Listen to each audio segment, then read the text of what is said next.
Fala pessoal, tudo bem? Olha, no vídeo de hoje eu vou ensinar você que não tem aí talvez condição para pagar um nutricionista, né? Vou ensinar um pouquinho dos meus conhecimentos para poder lhe auxiliar ali para como calcular o teu macronutrientes em dieta de bulk, né? Ou seja, de off-season, de ganho de peso, de volume, tá? Bom, primeiramente, isso é o trabalho de um nutricionista, tá? Então, bom, para dizer, eu também sou formado aqui na Espanha como experto em nutrição esportiva, então eu também tenho ali aqui as capacidades e os conhecimentos para poder lhe auxiliar, tá? Bom, então basicamente esse vídeo é mais bem informativo e para poder, né, nortear as pessoas, para quem não tem nenhum conhecimento, tá? Porém, sempre se você procurar um nutricionista, ou quem possa fazer isso para você, vai poder, digamos assim, com seus dados, fazer um trabalho assim avançado, de acordo específico para você, tá? Já que cada corpo é um mundo.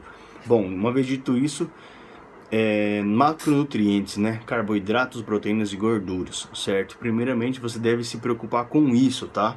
Pode sim deixar a princípio, o meu conselho, o micronutrientes, né? Os micronutrientes, como por exemplo vitaminas e minerais, como um segundo plano. Se você primeiramente começar a focar só no macronutrientes, carbo, proteína e gordura, já vai ter uma grande evolução, tá? Como segundo plano, não menos importante, já poderia ali com o tempo incluir os micronutrientes, tá? Sais minerais, etc. Bom, no caso as fibras, né, um segundo plano, como eu disse, porque elas não influenciam assim muito no nosso desenvolvimento muscular, tá? E também na nossa performance. E sim a nossa qualidade de vida, tá? Muito importante saber isso. Por exemplo, eu particularmente priorizo, melhor dito, comer ali carbos simples do que compostos, né? Prefiro um arroz branco ou pão branco do que coisas integrais, tá? Particularmente, tá? Bom, galera, então basicamente, né, os macronutrientes são aproximadamente ali os 95% dos resultados, né? Os outros 5% vamos considerar que é pequenos outros detalhes, certo? No fisiculturismo observamos que é assim, tá? Bom, não adianta, por exemplo, como eu sempre digo, né? Se você não tiver o bolo, não adianta não tem como você fazer colocar o recheio, né? Então, basicamente isso. O bolo seria carbo, proteína e gordura, né? Macronutrientes. Micronutrientes poderia ser muito bem o recheio do bolo, pra vocês entenderem, certo? E a cereja seria as paradinhas, né? Como todo mundo gosta, sei que vocês gostam. Né? Então, vamos lá, né? Bom, a dica, né, que o dito, né? Primeiramente, se preocupe com isso, né? Como segundo plano ali, você vai ter esse conhecimento, essa capacidade de incluir ali as vitaminas e minerais, né? Zinco, magnésio, selênio, etc. Tá? Que tudo faz parte ali nesse caso no caso dos micronutrientes, tá? Bom, vocês têm que saber também, pessoal, que 100 gramas de frango cru não é 100 gramas de proteína, tá? 100 gramas de frango cru, por exemplo, dá ali aproximadamente 20 gramas de proteína. Então, quando a gente faz o cálculo, igual eu ensinei para vocês, no caso tem que ter em consideração isso também, tá? Bom, galera, sei que pouco se fala sobre isso, mas eu vou falar, tá? Sobre o NET, né? Non-Exercise Activity Thermogenesis, né? Quem viu meus vídeos aí deve ter visto já falando sobre isso. Que são, né, nada mais que as atividades termogênicas, né, sem exercício físico. Ou seja, coisas que você faz normalmente, diariamente, né, no teu trabalho, se você trabalha muito ativo de pé e tal, como garçom, por exemplo, ou qualquer outro trabalho, então você acaba tendo um gasto calórico maior, então deve sim incluir ali o teu gasto calórico, né? Então tem que ter uma base, tá? Por isso que é essencialmente muito bom um profissional te acompanhar, para poder lhe orientar de forma melhor, tá? Basicamente, eu penso que o NEAT, se você, por exemplo, tem um gasto ali diário do NEAT de 300 calorias, né? Dependendo do metabolismo da pessoa, tem que ter em consideração a dieta e colocar mais ali, certo? Porque afinal de contas são calorias que tu tá queimando, né? Gastando diariamente. Bom, ó, preparei para mostrar para vocês o quadro aqui, tá?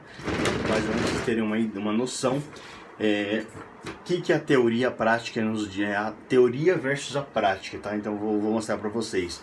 Em teoria, né, segundo pesquisas né, que eu ando fazendo, eu observei bastante que o pessoal utiliza bastante, assim, 2 gramas quilo corporal, né, basicamente, de proteína, tá, galera?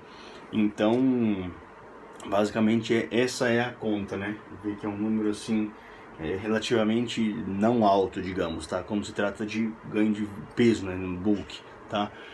Bom, em caso das gorduras, né, em ectomorfo fica ali entre 2 a 3 gramas por quilo corporal, tá? E mesomorfos, basicamente, né, a ter um metabolismo assim mais lento, vai ficar ali 1 grama por quilo corporal, tá? Basicamente o carboidrato eu penso que é uma das coisas mais importantes, principais, né, no período de bulk, tá?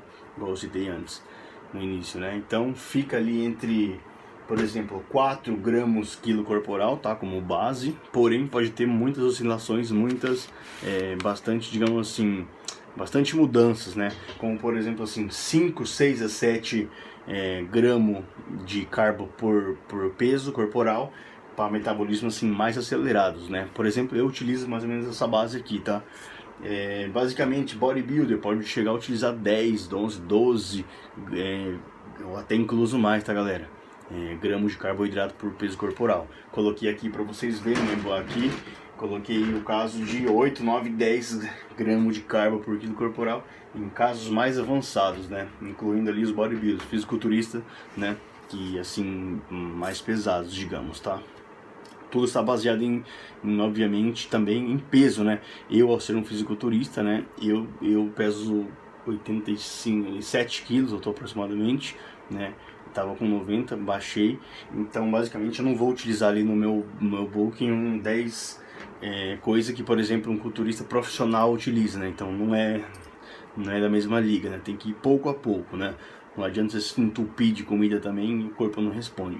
Tem que ir, né, progressivamente, pouquinho a pouco, tá? Outra coisa, aqui, né, logo na prática, eu observo essa visão aqui, né? Entre 65% a 70% de carboidrato, tá? Dieta no caso de bulk, tá? Logo também 15 a 20% de proteína, né? E entre 10 a 15% de gorduras, tá? Então fica basicamente isso daí, né? Segundo que eu ando também estudando e também muito importante em relação à prática, né? Porque na prática nos ensina muito mais, muitas vezes, do que próprio pesquisa e estudos, tá? Então eu penso assim, galera, que você precisa pelo menos comer um 20% acima do teu gasto calórico total, tá? Para você crescer, ou seja, para ter hipertrofia, certo? Por isso tem que ter em consideração ali a tua TMB, né, taxa de metabolismo basal, saber o teu NET, né, mais ou menos, quanto você gasta, e também tem em consideração quanto você gasta ali no teu treino e no teu cardio, né, nas suas atividades físicas, muito importante. Tem que ter, né, ao final da soma do TMB, do NET e das atividades físicas totais, tem que a comida, a caloria está por acima disso para você conseguir ganhar peso, tá? Não é difícil de entender, acho que é bem fácil, bem simples, né? Então é basicamente isso aí. Eu penso assim, galera, que não faz sentido, né, você consumir muita proteína na fase de bulk, tá? Porque sendo assim o teu corpo, né, fará o que se chamam de gliconeogênese, né? Que no caso é a síntese de glicose, tá? A partir de compostos que não são carboidratos, tá? Então é muito importante saber isso daí também, beleza? Então, galera, para vocês entenderem, né? Basicamente em bulk a gente precisa que se chama densidade calórica, tá? Então é muito difícil bater assim a quantidade necessária que você precisa, né, em bulk, somente com carboidratos e proteína. Por isso é muito importante a gordura, tá? Em alguns casos mais elevados que outros, isso varia muito de metabolismo para metabolismo, certo? Então, por exemplo, né, 1 grama de gordura tem, por exemplo, 100 gramas de calorias, tá? Então, galera, uma coisa que vocês têm que entender que é muito importante nesse caso é que, por exemplo, tá, 100 gramas de gorduras, tá, tem ali aproximadamente 900 calorias. Veja bem a importância da gordura, principalmente em dieta de bulk, tá? Pelo contrário do carboidrato, né, 100 gramas de carbo tem aproximadamente ali umas 400 calorias, né? Então aí você já observa, porra, né? Então realmente varia também muito de metabolismo para metabolismo, tá? Existem gorduras nesse caso que são mais fáceis de ser assim, de se acumular, digamos, tá? Então ela é mais fácil também de gerar energia para o corpo, né? Então, como por exemplo as TCMs, né? Gorduras de cadeias médias, tá? Por exemplo, ali óleo de coco, né? Laticínios, etc, tá? Por isso ali, nesse caso, é muito importante você agregar durante um período do dia algumas dessas gorduras, tá? Citadas. Bem importante saber isso daí também. Então, uma dica assim que eu dou bem interessante para geral, baixa o aplicativo que se chama Fat Secret, né? F-A-T espaço S-E-C-R-T, né? C-R-E-T, perdão. Então, com isso vai te ajudar ali a somar, né, as calorias e tudo mais, tá? Se você não tem condição de pagar um nutricionista, né? O melhor é você conseguir, né, quem tem condição, pagar um nutricionista, ou alguém que esteja especializado para isso, tá? Nesse caso, igual eu falei, eu tenho esses conhecimentos, né, não sou nutricionista formado, porém eu tenho um estudo aqui na Espanha, né, formação que me habilita a trabalhar legalmente aqui na Europa e obviamente online em qualquer lugar do mundo, tendo essas informações para poder passar para vocês e fazer um bom trabalho, tá? Então basicamente o vídeo fica por aqui, tá? Senão fica muito longo. E espero que tenham gostado do vídeo aí, tá? Podem compartilhar se vocês gostarem aí, tá? E deixar aquela a moralzinha aí pra mim, beleza? Um grande abraço, pessoal. Até a próxima. Valeu!